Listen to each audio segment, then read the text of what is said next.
सबसे पहले क्या पढ़ेंगे, अगर आपके पास कोई कार्बोक्सिलिक एसिड है, आप उसका नामकरण कैसे करते हैं। तो बेटा नामकरण की तो दो विधियां होती हैं। पहला होता है सामान्य विधि, जिसको हम निरर्थक विधि भी कहते हैं, इसको एक और नाम से जानते हैं, कहते हैं रूढ़ पद्धति। तो अगर आपसे सामान्य, या तो आपसे कह रहा है सामान्य पद्धति में, आपसे सामान्य नहीं कह रहा तो कह रहे निरर्थक पद्धति में। हाँ, निरर्थक पद्धति नहीं कहना चाहता तो बोल सकता है रूढ़ पद्धति में। आप कार्बोक्सिलिक एसिड का नामकरण करिए। तो बेटा इन तीनों शब्दों का एक ही अर्थ है। देखो याद करो, देखो ध्यान रखना इस चीज को। सबसे पहला एसिड है HCOOH। आप सभी जानते हैं इसको हम कहते हैं फॉर्मिक एसिड। जानते हो इसका फॉर्मिक एसिड नाम क्यों पड़ा? क्योंकि बेटा एक लाल रंग की चींटी होती है और उस लाल रंग की चींटी में जो एसिड पाया जाता है उस एसिड को कहते हैं फॉर्मिक एसिड। और आपको पता है, अगर मिस्र देश की भाषा में, इजिप्ट की लैंग्वेज में, अर्थात लैटिन लैंग्वेज में, अगर हम लाल चींटी को कुछ बोलना चाहें तो जानते हैं उसको लाल चींटी को क्या कहते हैं? फॉर्मिका। क्योंकि फॉर्मिका से ये एसिड प्राप्त हुआ, इसलिए इस एसिड का नाम रखा गया फॉर्मिक एसिड।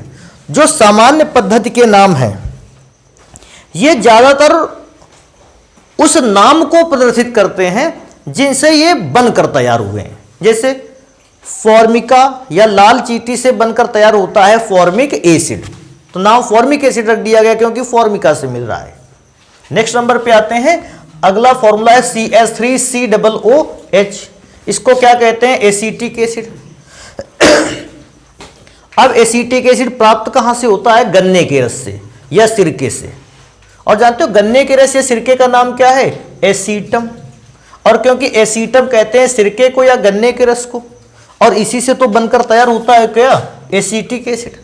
तो जानते हो एसीटम के कारण, क्योंकि एसिटिक एसिड एसीटम से बनकर तैयार हुआ है, इसलिए इस एसिड का नाम रखा गया एसिटिक एसिड। अगला नंबर है CH3CH2COOH। इसको कहते हैं प्रोपियोनिक एसिड। थोड़ा सा ध्यान रखने वाली बात है, शब्दों का थोड़ा सा बिगड़ाव है यहाँ पे। प्रोपियोनिक एसिड कह देता है, सामान्य पद्धति में नाम चल रहा है। प्रोपेनोइक एसिड बोलता है तो ये IUPAC सिस्टम में चल रहा है। तो हम लोगों को अभी क्या बोलना है? Propionic acid. प्रोपियोनिक एसिड जानते हो इसका नाम क्यों पड़ा? अच्छा जरा ये बताओ, कार्बन परमाणुओं की संख्या 3 है क्या? इसका मतलब इन्हीं एसिड से वसा का क्या होता है? निर्माण होना स्टार्ट होता है।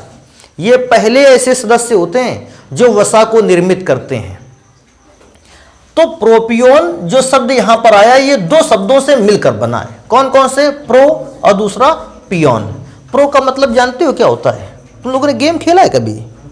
उसमें से जो खिलाड़ी बहुत अच्छा खेलता है, नंबर 1 का खिलाड़ी है, उसको क्या कहते हैं? प्रो। प्रो का मतलब सबसे पहला, और पियोन का मतलब है वसा को निर्माण करने वाला, बनाने वाला, निर्माण करने वाला। तो प्रोपियोन का मतलब समझ गए? पहला ऐसा सब्सटेंस जो किसको निर्मित करता है? वसा का निर्माण करता है। तो हमने उस एसिड को पढ़ रखा है, ये पहला ऐसा एसिड है जो वसा को निर्मित करता है, इसलिए मैंने लिख रखा है वसा का प्रथम तल। समझ पा रहे हो मैं क्या कह रहा हूं? क्योंकि प्रोपियोनिक एसिड ही एक ऐसा एसिड है जो वसा को निर्मित करने का पहला सदस्य है। इसके बाद कार्बन 4 वाले भी वसा बनाते हैं, कार्बन 5 वाले भी वसा बनाते हैं, कार्बन 6 वाले भी बनाते हैं, लेकिन कार्बन 3 वाला पहला एसिड है जो वसा को निर्मित करता है। तभी नाम रखा गया प्रो का मतलब पहला, पियोन का मतलब वसा बनाने वाला। पहला एसिड जो वसा को निर्मित करता है प्रोपियोनिक एसिड। नेक्स्ट नंबर पे चलते हैं। CH3CH2CH2COOH कार्बन 4 के द्वारा बनाया गया एसिड है और इसे हम कहते हैं ब्यूटायरिक एसिड। अच्छा, ब्यूटायरिक एसिड में नाम जानते हो कहां से लिया गया? नाम लिया गया है ब्यूटाइरम से। और ब्यूटाइरम शब्द किससे बना है? बटर से। और बटर का अर्थ क्या होता है? मक्खन। तो ये एसिड जो है, कौन सा एसिड? Butyric acid. ये पाया जाता है मक्खन में। तो मक्खन में पाए जाने के कारण, बटर में पाए जाने के कारण इसका नाम रखा गया ब्यूटायरिक एसिड। समझ पा रहे हो मैं क्या कह रहा हूं? नेक्स्ट नंबर पे चलते हैं। CH3 CH2 CH2 CH2 COOH, अर्थात कार्बन 5 वाला। कार्बन 5 वाले कार्बोक्सिलिक एसिड को कहते हैं वैलेरिक एसिड। जानते हो इसको वैलेरिक एसिड क्यों बोलते हैं? वैलेरिक एसिड हमेशा, जो ज़्यादातर वैलेरिक एसिड है, जो ज़्यादातर क्या, हमेशा ये प्राप्त होता है पौधों की जड़ से। तो वैलेरिक एसिड जो है, क्योंकि पौधों की जड़ से प्राप्त हो रहा है, और पौधों की जड़ का एक नाम जानते हो क्या है? वैलेरियन।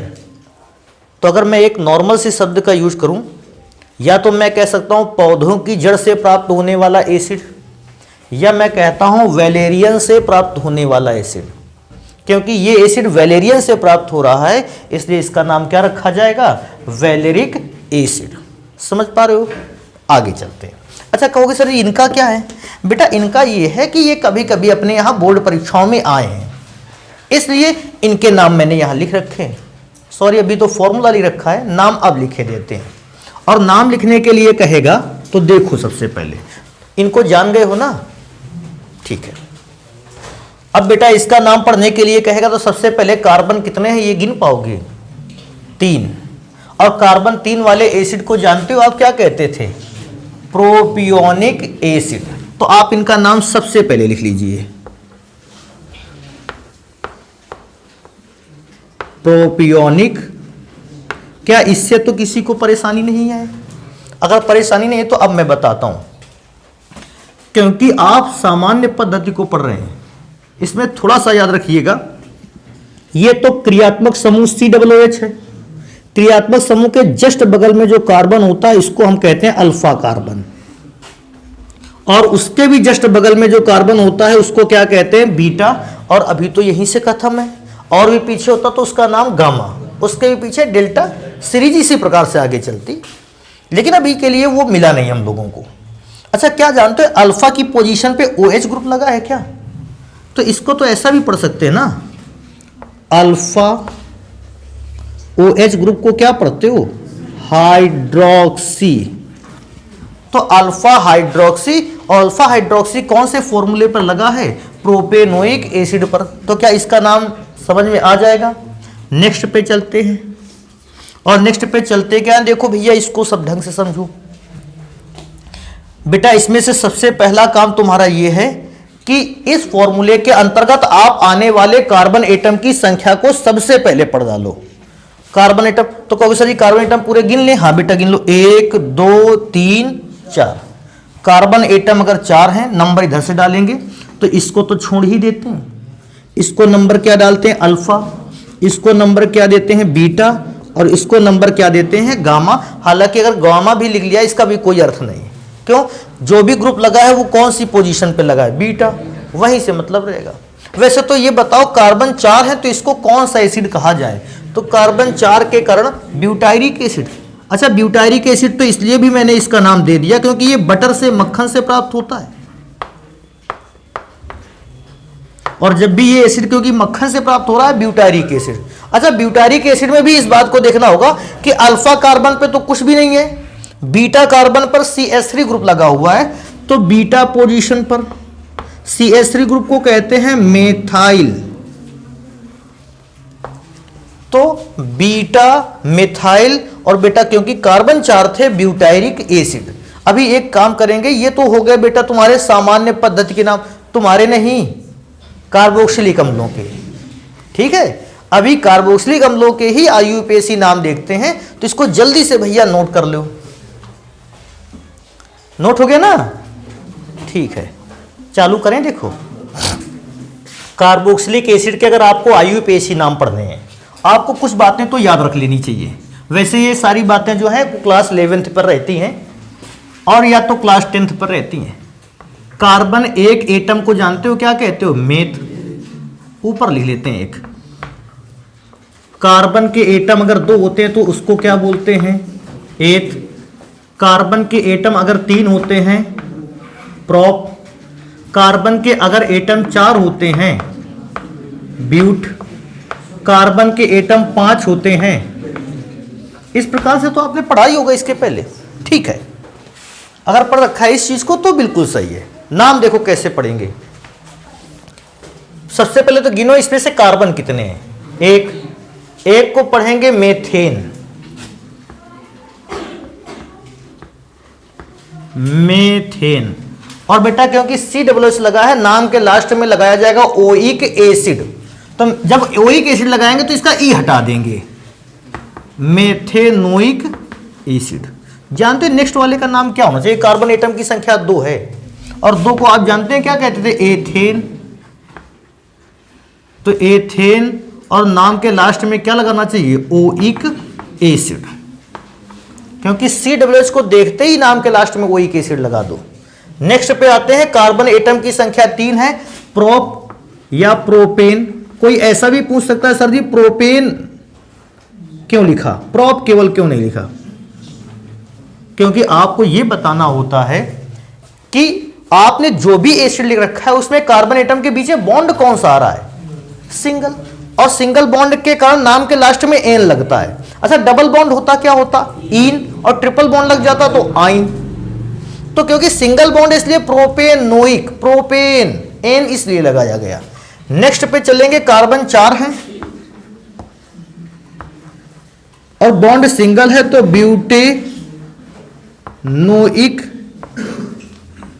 एसिड। बेटा अगले नंबर पे चलेंगे, कार्बन परमाणुओं की संख्या कितनी है? 5। 1 2 3 4 5। 5 को बोलते हैं पेंटेन और नाम के लास्ट में लगाना है oic acid, pentanoic acid. Next पे चलेंगे और इसको ध्यान से देखेंगे। बेटा क्या कहते हो, सी लाइन पे कार्बन परमाणु कितने हैं? 4। अच्छा, इसमें से तो कोई पूर्व लग्न ग्रुप भी नीचे की ओर लटका हुआ है। नंबर डालो, इसको 1, इसको 2, इसको 3 और ये 4। क्योंकि कार्बन पर 4 नंबर पड़े हैं। मैं एक बात तो बिल्कुल कंफर्म समझ गया, कार्बन 4 को आप क्या बोलते थे? Butanoic acid. तो मैं यहां लिख देता हूं ब्यूटेनोइक एसिड। अच्छा, ब्यूटेनोइक एसिड तो पढ़ोगे, तीसरे नंबर पर कौन लटका है? क्लोरीन। तो इसको ऐसे पढ़ लो, 3 क्लोरो ब्यूटेनोइक एसिड। समझ पा रहे? ब्यूटेनोइक एसिड तो था ही वो पहले से। इस पर आ जाते हैं। अच्छा, इस पे कार्बन की गिनती करोगे तो ये पहला कार्बन है, ये कौन सा है? दूसरा। या ऊपर वाला पहला है, दूसरा नीचे वाला है? दोनों ही बातें सेम है। इसको जानते हो क्या कहोगे? डाई। ऐसा लिख लो, ज्यादा रहे। कार्बन कितने हैं? 2। Ethane die oic acid. Carbon 2 इसलिए एथेन, डाई का मतलब 2 बार, ओइक का मतलब है COOH वाला ग्रुप है। और क्योंकि ये एसिड होता है इसलिए एसिड नाम दे दिया। इसका नाम देखते हैं। बेटा इसमें नंबर डालोगे, ये 1 नंबर का कार्बन, ये दूसरा नंबर का, तीसरा नंबर का, ये SO2 लिखा हुआ है, CH2। अच्छा, 3 नंबर के कार्बन पर मैं क्या देखता हूं? कार्बन 3 है, तो सबसे पहले तो इसका नाम होना चाहिए प्रोपेन। अब थोड़ा सा ध्यान देने वाली बात क्या है, पहले नंबर और तीसरे नंबर पर है COOH, तो इसको लिखोगे 1,3। क्योंकि 2 बार है तो डाई, और COOH को देखकर आपने नाम के लास्ट में लगाया था ओइक एसिड। तो क्या समझ पा रहे हो इस बात को? हाँ, कुछ लोगों ने तो इसको भी ऐसा लिख रखा है, एथेन 1,2 डाइओइक एसिड। अच्छा, मैंने इसलिए स्थान नहीं बताया, जानते हो क्यों? क्योंकि कार्बन 2 ही है, तो COOH ग्रुप भी इन्हीं दोनों जगह पर लगा होगा। और इसमें कार्बन कितने थे? 3। तो हो सकता था कि COOH का स्थान कहीं अलग भी हो सकता था, लेकिन इसमें अलग होने की संभावना ही नहीं था। तो एथेन डाइओइक एसिड और प्रोपेन 1,3 डाइओइक एसिड, इनके नाम को तैयार रखना, ठीक है। और बाकी का इस पे जो समावयवता बचती है कि कार्बोक्सिलिक एसिड में जो समावयवताएं होती हैं, इसको पढ़ेंगे फिर अगली क्लास पे।